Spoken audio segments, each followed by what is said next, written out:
ঝটপট খুবই অল্প সময়ে এই নাস্তাটি বানিয়ে আপনারা খেতে পারেন। আর এই নাস্তাটি খেতে খুবই সুস্বাদু হয়। চলেন স্টার্ট করি তাহলে কিভাবে এই নাস্তাটি বানানো যায়। একটি বাটিতে 2টি ডিম নিয়ে নিলাম।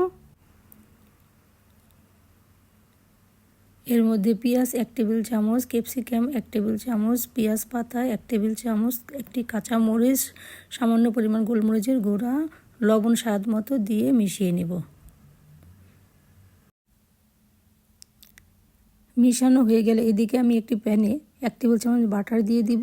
বাটারটা গলে গেলেই আমি সেই ডিমের মিশ্রণটা ঢেলে দিব। চুলার আঁচটা একদম লোতে থাকবে। ঢাকনা দিয়ে আমি কিছুক্ষণ রান্না করব। ঢাকনা উঠিয়ে আমি একটি রুটি নিয়ে এর উপর দিয়ে দিলাম।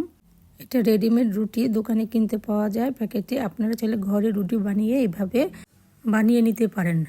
রুটিটা আমি উল্টিয়ে ডিমের উপরে আমি সালাদ পাতা, মুরগির মাংসের কিমা, কয়েকটি টমেটো ও উপরে চিজ দিয়ে ভাজ করে নিব।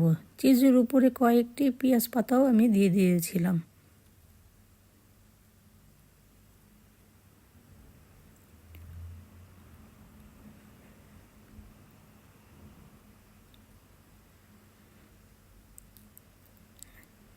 এখন এক পাশ ভাজা হয়ে গেলে আমি একটি প্লেটের সাইজে উল্টিয়ে আরেক পাশও ভেজে নিব।